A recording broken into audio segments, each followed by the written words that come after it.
ओम विष्णु पुराणाय नमः। श्री विष्णु पुराण द्वितीय अंश 5वां अध्याय 7 पाताल लोकों का वर्णन। श्री पराशर जी बोले, हे द्विज, मैंने तुमसे ये पृथ्वी का विस्तार कहा। इसकी ऊंचाई भी 70 सहस्र योजन कही जाती है। हे मुनिसतम, अतल, वितल, नितल, गभस्तिमान, महातल, सुतल और पाताल, इन सातों में से प्रत्येक 10-10 सहस्र योजनों की दूरी पर हैं। हे मैत्रेय, सुंदर महलों से सुशोभित वहाँ की भूमियाँ शुक्ल, कृष्ण, अरुण और पीत वर्ण की तथा शर्करामयी, कंकरीली, शैली पत्थर की और सुवर्णमयी हैं। हे महामुने, उनमें दानव, दैत्य, यक्ष और बड़े बड़े नाग आदिकों की सैकड़ों जातियां निवास करती हैं। एक बार नारद जी ने पाताल लोक से स्वर्ग में आकर वहाँ के निवासियों से कहा था कि पाताल तो स्वर्ग से भी अधिक सुंदर है। जहाँ नागगण के आभूषणों में सुंदर प्रभायुक्त आह्लादकारिणी शुभ्रमणियाँ जड़ी हुई हैं, इस पाताल को किसके समान कहें। जहाँ तहाँ दैत्य और दानवों की कन्याओं से सुशोभित पाताल लोक में किस मुक्त पुरुष की भी प्रीति न होगी।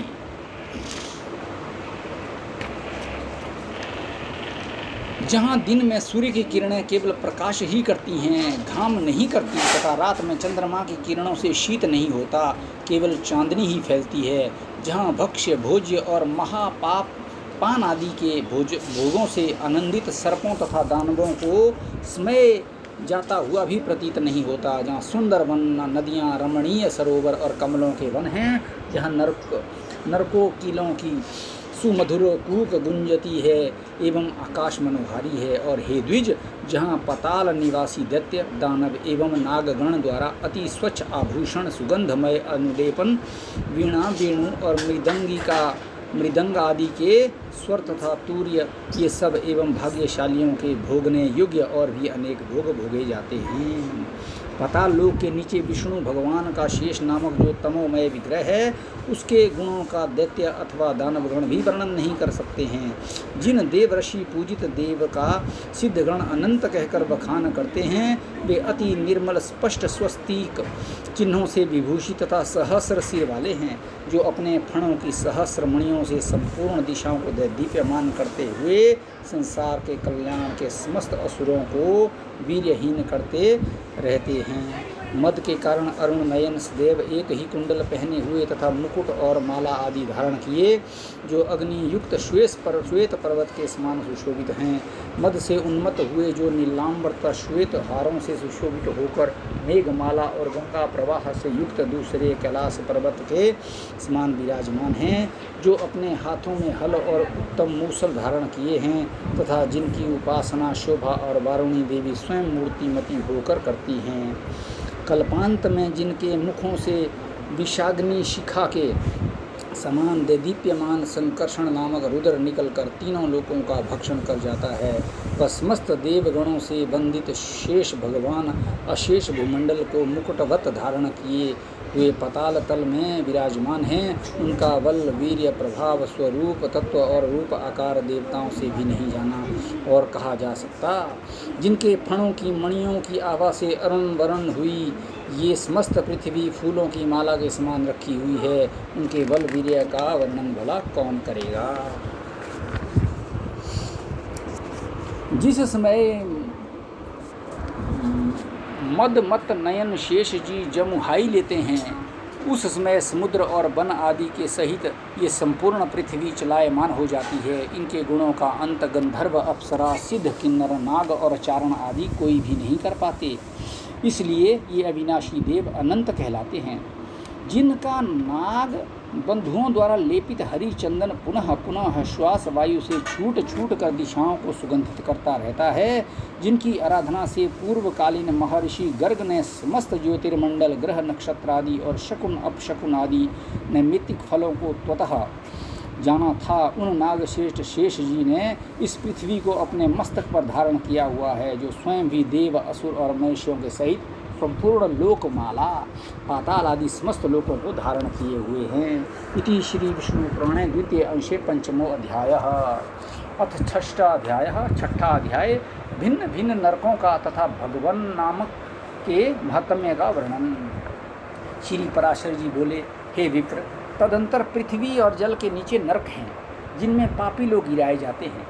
हे महामुने, उनका विवरण सुनो। रौरव, सूकर, रौध, ताल, विशसन, महाज्वाल, तप्त कुंभ, लवण, विलोहित, रुधिरांभ, वैतरणी, कृमिश, कृमि भोजन, असी पत्रवन, कृष्ण, लालाभक्ष, दारुण, पूयवह, पाप, बहिन, ज्वाल, अधशिरा, संदंश, कालसूत्र, तमस, आवीची, स्वभोजन, अप्रतिष्ठ और अप्रची, ये सब तथा इनके सिवा और भी अनेकों महाभयंकर नरक हैं, जो यमराज के शासनाधीन हैं और अति दारुण शस्त्र भय तथा अग्नि भय देने वाले हैं, और जिनमें जो पुरुष पाप रत होते हैं वे ही गिरते हैं। जो पुरुष कूट साक्षी यानी झूठा गवाह अर्थात जानकर भी न बतलाने वाला या कुछ कहने वाला होता है, अथवा जो पक्षपात से यथार्थ नहीं बतलाता और जो मिथ्या भाषण करता है, ध्यान से सुनो, वे रौरव नरक में जाता है। हे मुनि सतम, भ्रूण यानी गर्भ नष्ट करने वाले, ग्रास नाशक और गौ हत्यारे लोग रोध नामक नरक में जाते हैं, जो श्वासोच्छ्वास को रोकने वाले हैं। मद्यपान करने वाला, ब्रह्मघाती, सुवर्ण चुराने वाला तथा जो पुरुष इनका संग करता है, ये सब सूकर नरक में जाते हैं। क्षत्रिय अथवा वैश्य का वध करने वाला ताल नरक में तथा गुरु स्त्री के साथ गमन करने वाला भगिनी गामी और राजदूतों को मारने वाला पुरुष तप्तकुंड नरक में पड़ता है।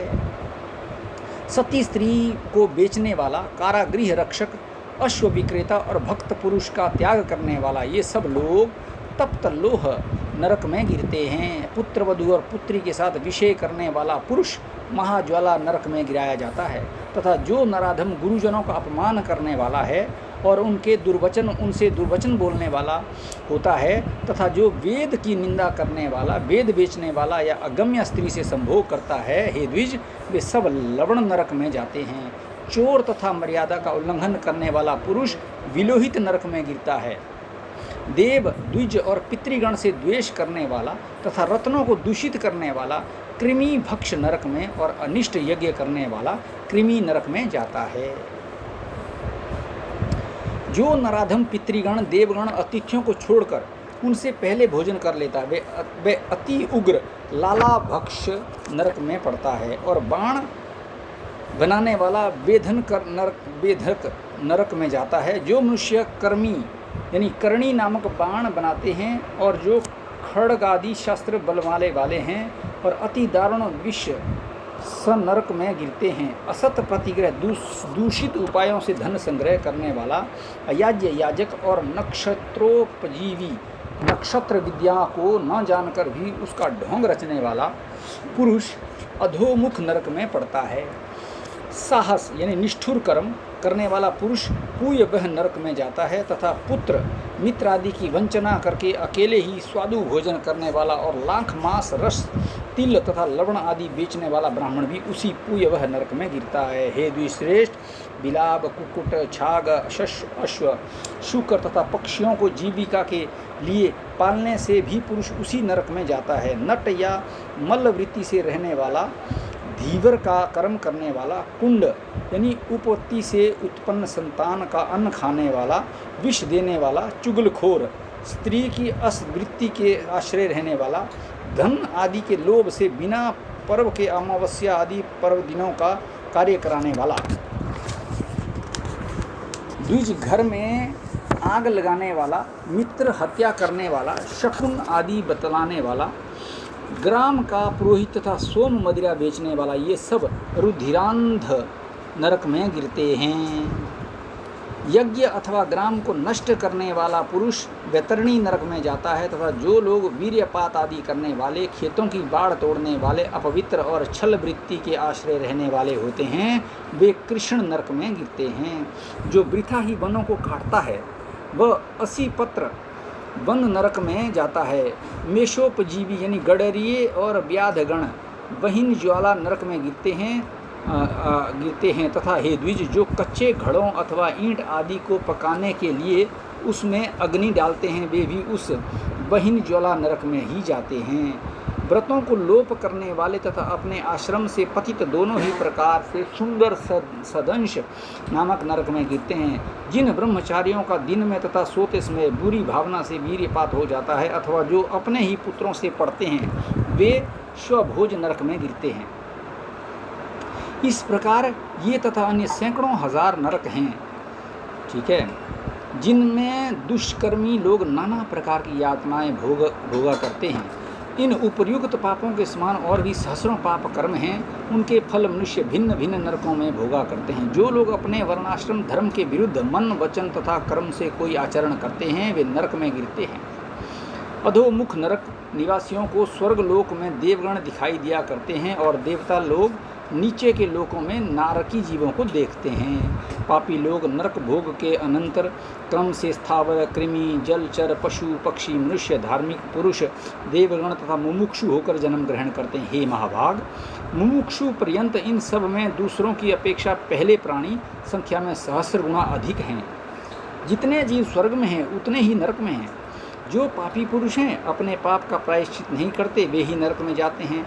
भिन्न भिन्न पापों के अनुरूप जो जो प्रायश्चित है उन्हीं उन्हीं को महर्षियों ने वेदार्थ का स्मरण करके बताया। हे मैत्रेय, स्वयंभू मनु आदि स्मृतिकारों ने महान पापों के लिए महान और अल्पों के लिए अल्प प्रायश्चितों की व्यवस्था की है, किंतु जितने भी तपस्यात्मक और कर्मात्मक प्रायश्चित हैं उन सब में श्री कृष्ण स्मरण सर्वश्रेष्ठ है। जिस पुरुष के चित्त में पाप कर्म के अनंतर पश्चाताप होता है उसके लिए ही प्रायश्चितों का विधान है, किंतु ये हरिस्मरण तो एकमात्र स्वयं ही परम प्रायश्चित है। प्रातःकाल, सायंकाल, रात्रि में अथवा मध्याह्न में किसी भी समय श्री नारायण का स्मरण करने से पुरुष के समस्त पाप तत्काल क्षीण हो जाते हैं।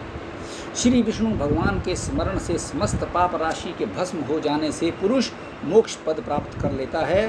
स्वर्ग लाभ तो उसके लिए विघ्न रूप माना जाता है। हे मैत्रेय, जिसका चित्त जप होम और अर्चनादि करते हुए निरंतर भगवान वासुदेव में लगा रहता है उसके लिए इंद्र पद आदि फल तो अंतराय विघ्न हैं।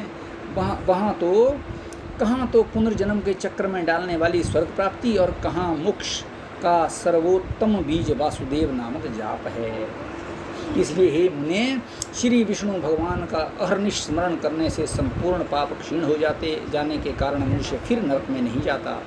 चित्त को प्रिय लगने वाला ही स्वर्ग है और उसके विपरीत अप्रिय लगने वाला ही नरक है। हे द्विजोतम, पाप और पुण्य के दूसरे नाम नरक और स्वर्ग हैं।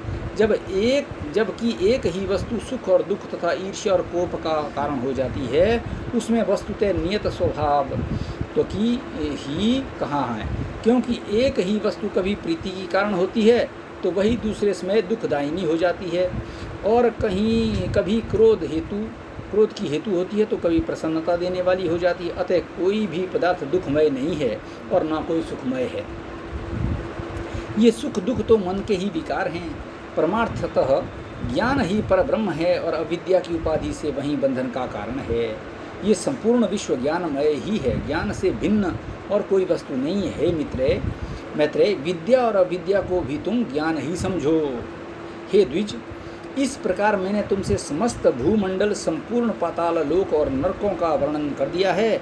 समुद्र, पर्वत, द्वीप, वर्ष और नदियाँ, इन सभी की मैंने संक्षेप से व्याख्या कर दी है। अब तुम और क्या सुनना चाहते हो?